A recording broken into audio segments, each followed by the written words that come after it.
the coming weeks, the U.S. Senate is expected to vote on legislation that would protect gay marriage. The Respect for Marriage Act has already passed the U.S. House after concerns the Supreme Court could reverse its previous decision that made it legal in the first place. Tonight, North Carolina Senator Tom Tillis explains why he is a yes vote.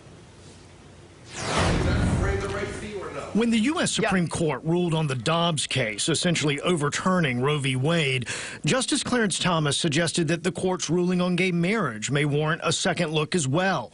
The U.S. House quickly moved to pass a law that protects gay marriage. But for it to pass in the Senate, there need to be 60 yes votes, which means Democrats need Republicans on board.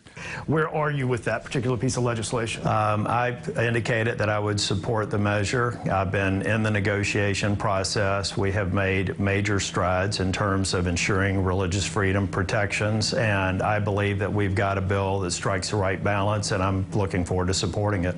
This is a striking reversal for Republican U.S. Senator Tom Tillis.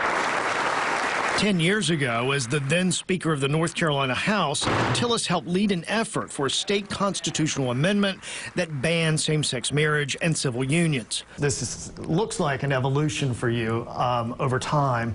What is it about the last really decade, I guess? One is that now there's nearly 1 million people who are in same-sex marriages who are reliant on some constancy.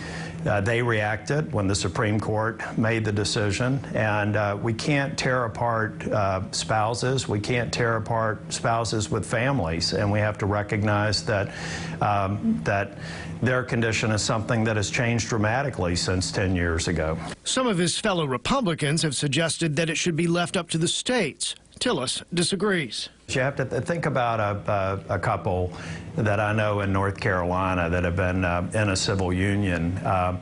Do we really want to say that we'll recognize it in your state, but you may not be able to travel to some number of other states, a patchwork of different policies? This is something that I think has to be consistent across the United States. So, yeah, go ahead. Yeah, no. So basically, we don't know yet if there are enough votes.